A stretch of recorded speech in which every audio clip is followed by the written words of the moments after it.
Ya, bertemu lagi dengan mata kuliah Competitive Market Analysis dan Value Proposition Development. Untuk podcast selanjutnya ini kita akan membahas mengenai materi di pertemuan kita yang kelima, yaitu mengenai Implementation of STP Strategy atau Segmentation Targeting and Positioning Strategy. Apa itu? Sebelumnya kita membicarakan mengenai strategi pemasaran terlebih dahulu. Apa itu strategi pemasaran? Strategi yang dirancang untuk mempromosikan barang atau jasa dengan tujuan untuk menghasilkan keuntungan suatu perusahaan. Tujuannya yaitu untuk menjangkau target konsumen yang dianggap prospektif atau lebih menguntungkan ke depannya dan selanjutnya akan dianggap sebagai konsumen tetap. Dan menurut dari Philip Kotler tersendiri, strategi pemasaran adalah pola pikir yang akan digunakan untuk mencapai tujuan pemasaran pada suatu perusahaan. Bisa mengenai strategi lebih spesifik lagi untuk pemasaran pada sasaran targetnya, kemudian pada penetapan posisi, kemudian pada bauran pemasarannya atau marketing mix, dan besarnya sebuah pengeluaran pemasarannya. Nah, contoh dari strategi pemasaran itu sendiri seperti iklan berbayar, yaitu pemasaran digital melalui pemasangan iklan di platform tertentu sehingga mengundang pemirsa tertentu atau calon pelanggan untuk mengunjungi halaman yang terkait, halaman produk atau barang jasa yang dipromosikan. Nah, kemudian contoh lain ada pemasaran transaksional, yaitu strategi pemasaran tradisional yang berfokus pada transaksi penjualan dengan pelanggan. Contohnya seperti ada dilaksanakannya diskon, kemudian kupon belanja, kemudian promosi di acara-acara tertentu. Nah, selanjutnya ada contoh pemasaran pada media sosial, yaitu pemasaran yang dipromosikan melewati akun-akun media sosial atau media sosial yang sekarang tuh sedang banyak digunakan oleh konsumen. Contohnya itu pada media sosial Twitter, kemudian ada YouTube, kemudian ada Instagram dan lain sebagainya, masih banyak sekali. Nah, selanjutnya yaitu contoh strategi pemasarannya ada telemarketing yang pernah kita dengar sebelumnya juga, yaitu tenaga penjualan itu meminta calon pelanggan untuk membeli produk atau layanan, baik melalui telepon atau melalui pertemuan secara tatap muka secara langsung, atau web conferencing berikutnya yang dijadwalkan selama panggilan berlangsung. Jadi adanya tatapan langsung atau adanya interaksi langsung antara penjual dan pembeli atau konsumen, calon konsumen. Nah, selanjutnya yaitu inbound marketing. Apa itu? Pendekatan yang fokus untuk menarik konsumen melalui konten dan interaksi yang relevan dan solutif atau tidak interruptif. Contohnya pada blog, infografis, webinar, dan biasanya di inbound marketing ini memang berisi mengenai informasi-informasi. Dia tidak hanya sekedar mempromosikan produk atau barang dan jasa. Nah, selanjutnya ada Search Engine Optimization atau SEO yang biasanya kita sering dengar. Sebuah proses situs untuk mendapatkan traffic. Traffic tersebut dihasilkan dari editorial atau pencarian organik maupun pencarian bebas di dalam sebuah mesin pencari, yaitu biasanya itu berupa jejak-jejak ataupun kata kunci yang sering dicari oleh para masyarakat atau konsumen. Nah, selanjutnya kita lanjut kepada strategi STP, yaitu segmenting, targeting, dan juga positioning. Yaitu apa itu strategi STP? Yaitu pendekatan atau model yang digunakan untuk mengembangkan pesan dan strategi pemasaran yang sesuai pada segmentasi target audiens tertentu yang sudah diterapkan, yang sudah direncanakan. Nah, kemudian strategi pemasaran STP ini adalah juga sangat berpengaruh terhadap citra produk, terhadap citra perusahaan, kemudian juga brand image dan keseluruhan kegiatan pemasaran yang berkaitan dengan aktivitas-aktivitas pemasaran yang ada pada perusahaan yang terkait.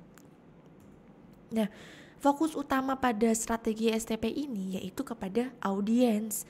Karena pada dasarnya strategi STP marketing ini adalah salah satu model pemasaran yang penerapannya melibatkan 3 tahapan, yaitu pertama melakukan segmentasi terlebih dahulu. Kita mengelompokkan pasar. Nah, selanjutnya menargetkan segmen yang diyakini paling menguntungkan dan memposisikan produk yang dijual dengan cara yang paling bernilai. Nah, memposisikan produk yang akan dijual ini adalah sudah pada tahap positioning. Jadi kita mengsegmentasikan pasar target kita terlebih dahulu, kemudian kita targetkan dari segmen pasar tersebut, kita sesuaikan dengan produk yang akan kita jualkan. Kemudian bagaimana caranya kita memposisikan produk tersebut agar lebih dikenal oleh konsumen kita, oleh calon konsumen. Bagaimana caranya memposisikan produk dan jasa ini sampai di benak konsumen dengan di luar nalar mereka gitu. Jadi mereka itu sangat mengenal produksi dari kita, mengenal produk barang atau jasa dari perusahaan kita. Nah, selanjutnya kelebihan apa sih dari model segmentation, targeting, dan positioning ini? Yaitu pertama mengarahkan dan memberi fokus. Yaitu mengarahkan memberi fokus pada strategi pemasaran seperti dalam penerapan targeted advertising pada pengiklanan, target-target promosi, kemudian pengembangan produk baru atau diferensiasi brand dengan mengalokasikan sumber daya untuk segmentation targetnya. Nah, selanjutnya mengidentifikasi peluang pertumbuhan pasar dengan melihat pelanggan baru dan menggunakan produknya. Kemudian memaksimalkan sumber daya, mencocokkan sumber daya perusahaan yang efektif dan efisien untuk menargetkan segmen pasar yang menjanjikan return on marketing investment yang lebih besar. Jadi pengembalian investasi yang sudah digunakan melebihi dari apa yang digunakan itu nanti pengembaliannya itu akan lebih besar dibandingkan apa yang sudah kita keluarkan gitu, apa yang sudah perusahaan itu keluarkan. Kemudian kita akan mendapatkan yang namanya keunggulan yang kompetitif, meningkatkan posisi perusahaan menjadi lebih unggul atau lebih kompetitif dibandingkan dengan perusahaan yang lainnya. Nah, kita ke pengertian segmenting terlebih dahulu, yaitu tahapan segmenting atau segmentation yang dilakukan dengan membagi pelanggan menjadi sekelompok orang dengan karakteristik dan kebutuhan yang sama, keunikan yang sama. Tujuan dari segmentasi pasar adalah untuk menghemat usaha-usaha pemasaran dengan menitik beratkan kepada pembeli yang berminat tinggi untuk membeli. Gitu. Selain itu, segmentasi dilakukan untuk menghubungkan antara kebutuhan dan juga dengan tindakan. Jadi bagaimana caranya bisa tepat sasaran gitu untuk menargetkan pasar sasaran perusahaan tersebut. Nah, pendekatan dari segmenting ini pertama kita bisa melihat dari demografisnya, mendasar pada atribut pribadi audiens seperti usia, kemudian ada jenis kelamin, dari status pendidikan mereka, latar belakang pendidikan mereka, kemudian pekerjaannya ataupun dari status perkawinan mereka, status sosial mereka seperti apa. Kemudian bisa menggunakan pengelompokan berdasarkan geografisnya, yaitu pelanggan berdasarkan negaranya, wilayah, kota, dan atau lingkungan tertentu di mana mereka bertempat tinggal. Nah, selanjutnya dari psikografis, segmentasi yang didasarkan pada kepribadian, nilai-nilai atau gaya hidup tertentu.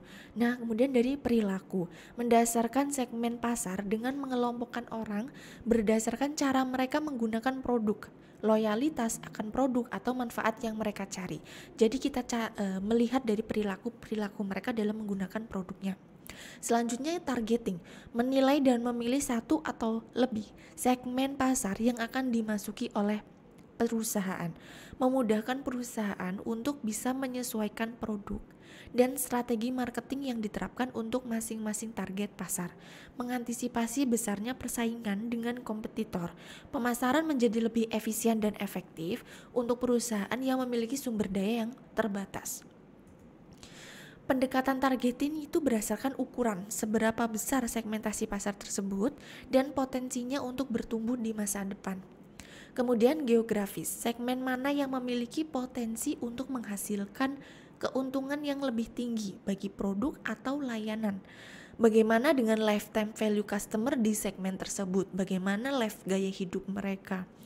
Kemudian aksesibilitas, seberapa mudah atau sulit bagi konsumen pun mencapai segmen target market tersebut dengan pesan pemasaran yang perusahaan lakukan gitu, mempertimbangkan segala hambatan yang ada ketika kita harus mengkomunikasikan pesan pemasaran ke segmen pasar yang ditargetkan. Kemudian fokus pada manfaatnya.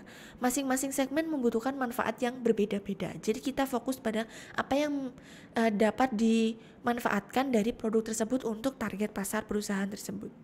Kemudian perbedaan. Harus ada perbedaan terukur antara segmen satu dengan segmen yang lainnya. Nah, selanjutnya pada positioning, yaitu tahapan positioning dapat diartikan menentukan bagaimana produk atau brand kita atau perusahaan itu mempresentasikan dalam benak pelanggan yang potensial atau pelanggan-pelanggan yang memang sesuai dengan produk yang kita tawarkan. Tujuannya yaitu agar produk atau brand kita itu dilihat lebih unggul dari kompetitor.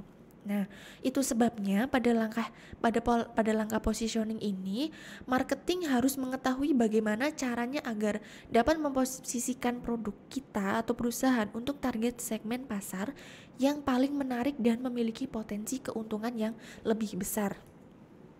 Nah, pendekatan dalam dalam tahapan positioning ini yaitu tawarkan solusi gitu. Jadi periksa kembali kebutuhan dan potensi masalah atau hambatan dari masing-masing segmentasi target pasar. Dengan mengetahui hambatan atau potensi masalah yang dihadapi, perusahaan bisa merancang pesan yang tepat, bisa memberikan solusi bagi permasalahan yang dihadapi oleh konsumen. Identifikasi unique selling proposition, yaitu temukan jawaban yang tepat dari pertanyaan mengapa pelanggan harus membeli dan menggunakan produk atau layanan perusahaan kita. Kemudian pikirkan penawaran yang bisa perusahaan kita berikan dan dapat ditemukan dan tidak dapat ditemukan oleh kompetitor lain gitu. Jadi bagaimana caranya perusahaan kita menawarkan sesuatu yang unik yang tidak ditawarkan oleh perusahaan lain. Kemudian kembangkan kampanye pemasaran yang spesifik pada segmentasi target pasar. Terima kasih, berikut untuk materi pada pertemuan yang kelima ini. Untuk pertemuan selanjutnya kita akan paparkan pada video podcast selanjutnya. Terima kasih. Wassalamualaikum warahmatullahi wabarakatuh.